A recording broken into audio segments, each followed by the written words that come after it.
At Arizona State University, we're bringing world-class education from our globally acclaimed faculty to you. Ranked #1 in innovation for 10 consecutive years and #2 among public universities for employability. ASU isn't just ahead of the curve, it's creating new paths to success. Earn your degree from the nation's most innovative university. Online, that's a degree better. Explore more than 300 undergraduate, graduate, and certificate programs at asuonline.asu.edu. Welcome to the Deep Dive.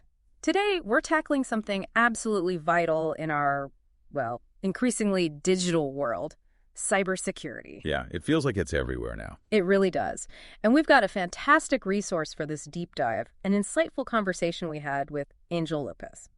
Now, Ángel founded SOFISTIC, and he's currently the CIO of 480, so he's got this really interesting view from multiple angles. Right, from the specialized firm side and the large enterprise side. Exactly. So our mission today, to really distill Ángel's expertise, pull out the key insights about today's cybersecurity landscape, and make it clear and hopefully actionable for you listening. And what was really striking, I thought, from talking with Ángel, was his take on all the news about cyber attacks. It feels relentless, kind of negative. Yeah, you see headlines constantly. Right.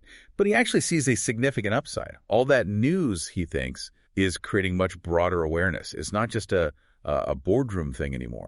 Okay. So it's filtering down. Yeah, filtering down to individual responsibility, even thinking about like digital education for kids. That's coming up more. That makes sense. And Ángel really emphasized that this awareness, it can't just live in those, mandatory company training sessions we all click through. Oh, yeah, the annual checkbox. Right.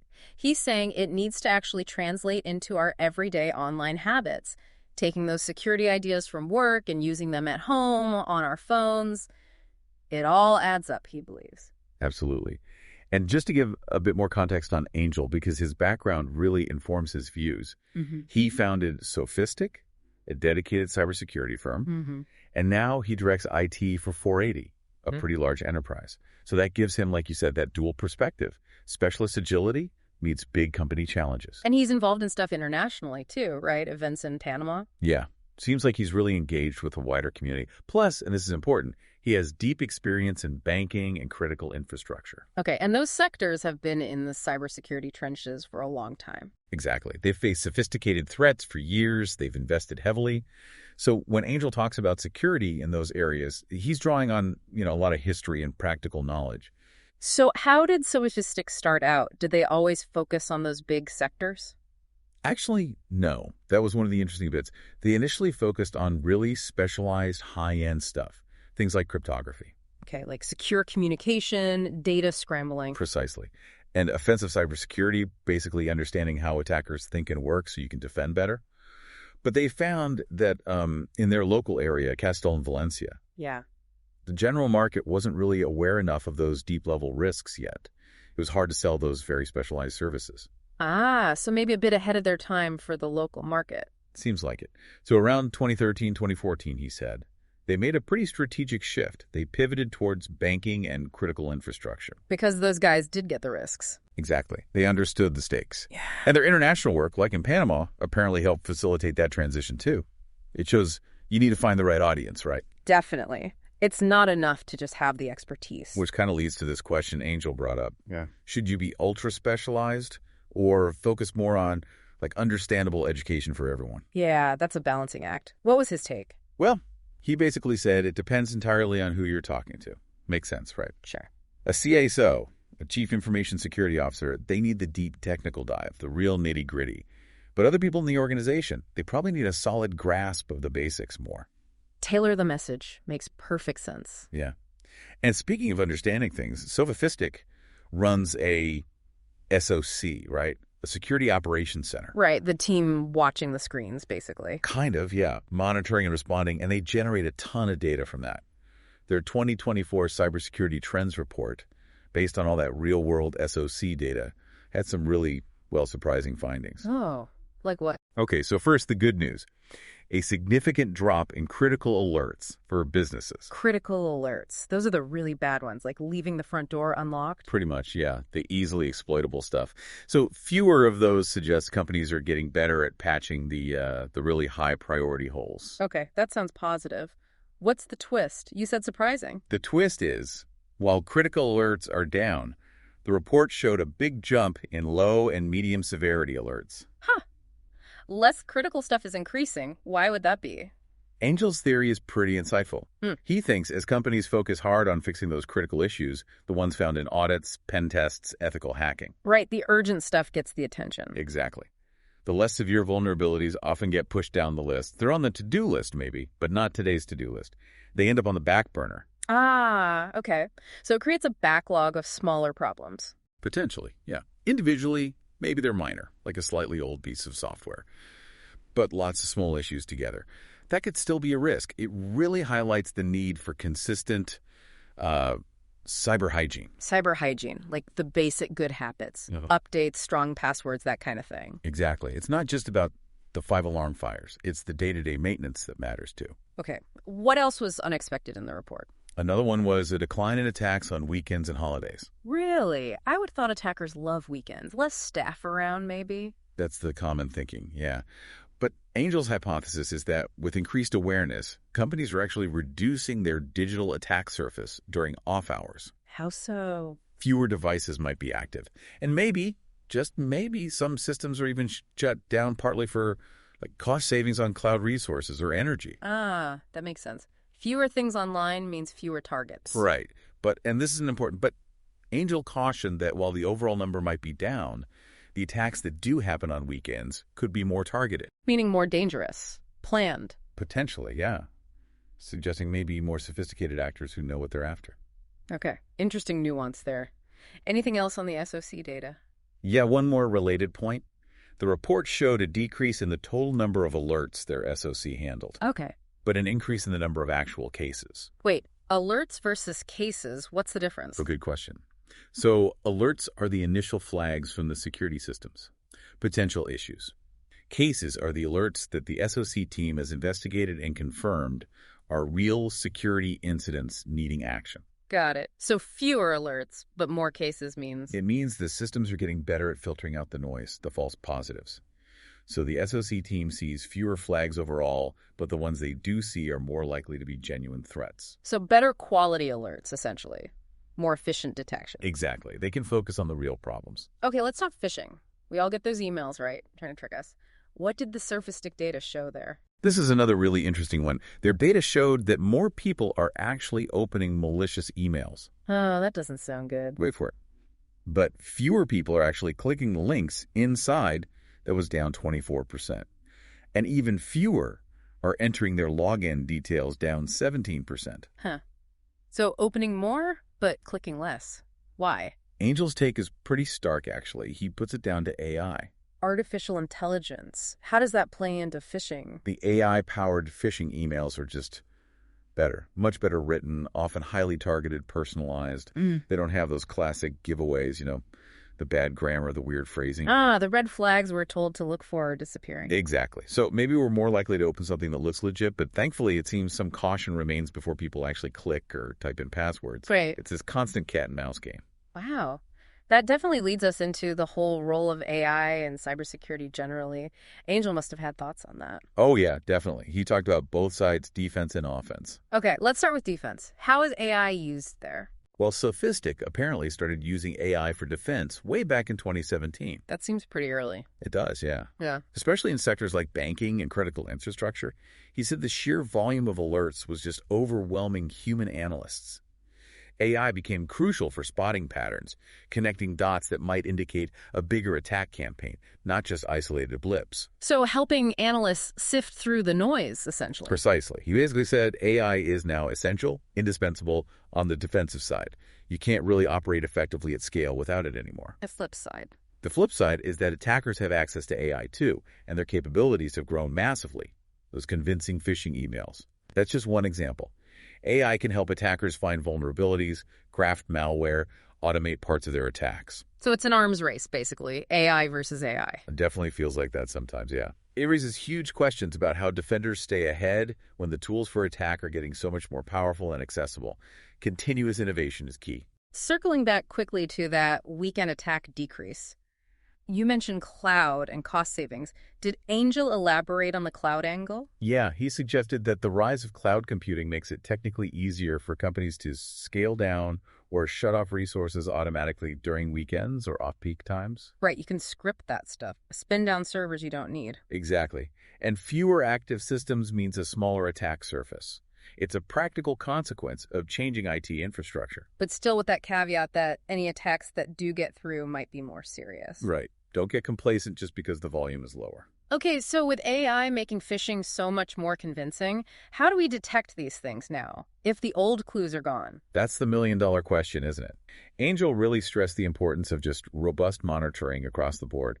Corporate networks, SME systems, even our personal devices. But monitoring what specifically? There's so much data. The key, he said, is really understanding your assets. Know what data you have, where it is, what systems touch it, and importantly, what's exposed to the internet and what's most sensitive. Okay, identify the crown jewels, basically. Pretty much. And then monitor those critical assets intensely for any unusual activity, any anomalies. And he expects AI itself will become crucial here too on the defensive side, helping to spot those subtle signals that a human might miss. Using AI to catch AI-powered attacks makes sense. As part of the race. Let's shift gears slightly. What about the why? The motivation behind cybercrime? Angel confirmed it's mostly money, right? Primarily economic, yeah. That's the vast majority. Though he definitely acknowledged that geopolitical factors, state-sponsored stuff, that plays a role too, especially in certain types of attacks. And he made a point about the pay disparity, didn't he? Yeah, the stark reality is that attackers, the successful ones anyway, can often earn significantly more than the folks defending against them. That financial incentive is a huge driver. It fuels the whole ecosystem. There's this theory, you sometimes hear it, that cyber criminals wouldn't want to cause total chaos like a digital Armageddon because it kills the golden goose, right? They need systems to attack. Did Angel buy that? He made an interesting distinction. He needs the everyday stuff. Initial access brokers selling footholds, ransomware gangs doing their thing that's largely driven by immediate financial gain. It's like a digital smash and grab. They want the money now. Okay.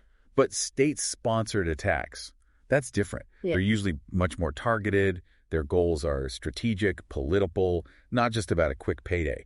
They might be after espionage, disruption for geopolitical reasons. Different motives entirely. So different actors, different goals. Exactly. Yeah. And he shared some fascinating tidbits from inside their SOC, actually. Mentioned seeing attacks suddenly spike from unexpected countries when there's geopolitical tension somewhere else in the world. Wow. Yeah. They apparently categorize and even name different threat actor groups based on where they think they're from and what their likely motivations are. It really shows how global events and cyber threats are intertwined. It's not just random hackers in basements. It's organized, sometimes state-linked. Definitely. Understanding the diversity of threats is key to defending effectively. And defending effectively in a modern SOC, automation must be huge now. Absolutely critical. Angel is very clear on that. Client demands for response times are intense. SLAs, service level agreements, often demand containment or mitigation within like an hour. Not just, we saw something, but we're stopping it. An hour? Wow, you can't do that manually for every little thing. No way. Not with the volume and speed of attacks today. You have to automate responses to known patterns, common threats. That frees up the human analysts to tackle the novel stuff, the really complex incidents that need deep investigation. So automation handles the routine, humans handle the exceptions. That's the goal, yeah, to avoid being completely overwhelmed. We talked about critical alerts going down due to better patching and hygiene. Angel also mentioned better configuration of security tools playing a part. What does that mean exactly? Right. So it's not just having the security tools, firewalls, detection systems, whatever. It's about setting them up correctly, tuning them for your specific environment and risks. Making sure they're not just noisy, but actually effective. Exactly. Making sure they're catching the right things without drowning you in false alarms. Good configuration reduces noise, improves detection, and contributes to that drop in meaningless alerts, letting teams focus. And good hygiene, the basics like updates, passwords, stops a lot of attacks before they even trigger an alert. Got it. Now, Angel mentioned a pretty high-level meeting he attended recently at Moncloa with other cybersecurity leaders. Yeah, Moncloa, the Spanish PM's residence. The big focus was on boosting investment in defense, and specifically cyber defense. Okay, what's the push there? The main idea is to really leverage Spain's own talent and domestically developed cybersecurity products. Use them to protect Spain's own critical infrastructure better. first and foremost. Build up national resilience. Right. And then potentially export those homegrown solutions. Position Spain as a stronger player in the global cybersecurity market. It ties into that wider NATO goal of members spending 2% of GDP on defense, which now clearly includes cyber. So investing in local tech for national security and economic potential. That seems to be the strategy, yeah. Looking at the business side more broadly, the cybersecurity sector is incredibly dynamic. Angel mentioned that huge Google acquisition recently. Yeah, multi-billion-dollar deal. It just shows the massive strategic value placed on cybersecurity now. It's a hotbed of activity, consolidation, big investment. And Angel feels Spanish and European companies maybe aren't getting the recognition they deserve compared to, say, U.S. or Israeli firms. That's his feeling, yeah. He thinks there's a need to do a better job of showcasing the capabilities here. He believes the tech and talent exist, but maybe the marketing, the branding, the perception needs work to attract the same level of investment and global trust. Build that reputation. Exactly. Build confidence that European solutions are world-class. What are the specific hurdles, though? Why might it be harder for a Spanish cybersecurity company to go international? He pointed out a few things. One is sometimes a perceived quality gap, needing to convince foreign markets that Spanish tech is just as good as, say, American or Israeli tech. Right. It's about overcoming that initial perception. Building the Made in Spain brand for cybersecurity? Kind of, yeah. Another point was maybe sometimes less ambition or, crucially, less access to the massive venture capital funding rounds you see in the U.S., which can really fuel rapid global expansion. Right. The scale of investment can be different. And then he mentioned something interesting, a cultural aspect he called canitas. Canitas. Yeah, basically suggesting a potential tendency sometimes within Spain to perhaps undervalue local technology compared to imported alternatives, a sort of prophet not honored in his own land kind of thing, which obviously doesn't help when you're trying to build domestic champions to then take global. That's a tough internal dynamic. Can be. And he also noted that international success often varies by region. Latin America might be an easier cultural fit for Spanish companies, while the U.S. market is notoriously difficult to crack. So lots of factors at play. Definitely. Which leads to his point about needing stronger institutional support. More than just money. Yeah, much more. He stressed the need for the Spanish government and public bodies to actually use Spanish cybersecurity technology themselves. Prioritize it, implement it. Be the first best customer, essentially. Exactly. That provides invaluable feedback, real-world use cases, proof points. It helps mature the products and builds that crucial credibility needed to compete internationally. He sees some progress, but feels more strategic investment and active adoption by institutions are needed. Okay, so looking ahead, we're well into 2024 now. What does Angel see coming for, say, 2025, based on these trends? He largely expects the trends they saw in the 2024 report to continue. The ongoing pressure on vulnerabilities, the AI factor, etc. But any new big risks on the horizon?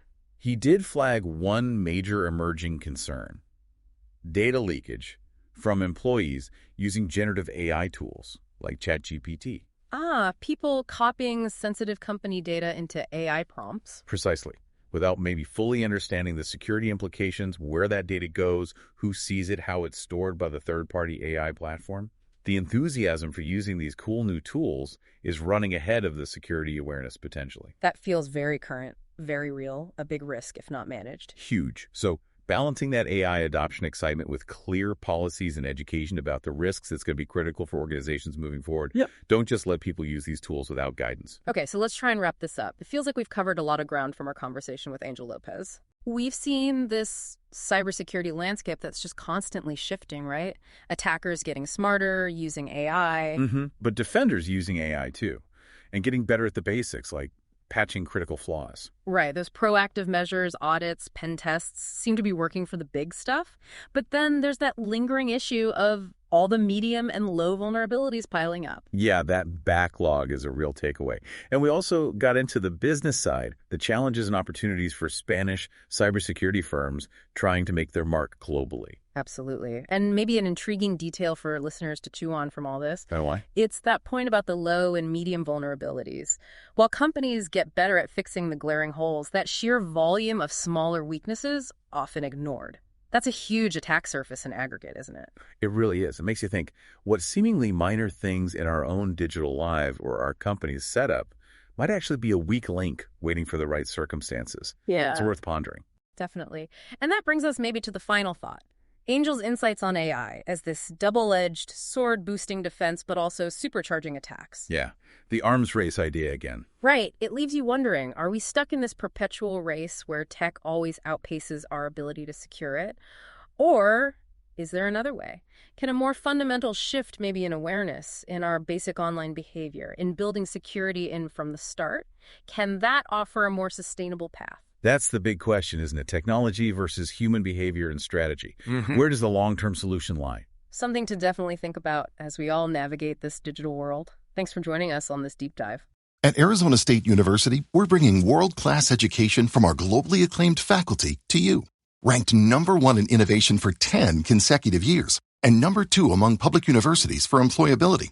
ASU isn't just ahead of the curve. It's creating new paths to success. Earn your degree from the nation's most innovative university. Online. That's a degree better. Explore more than 300 undergraduate, graduate, and certificate programs at asuonline.asu.edu.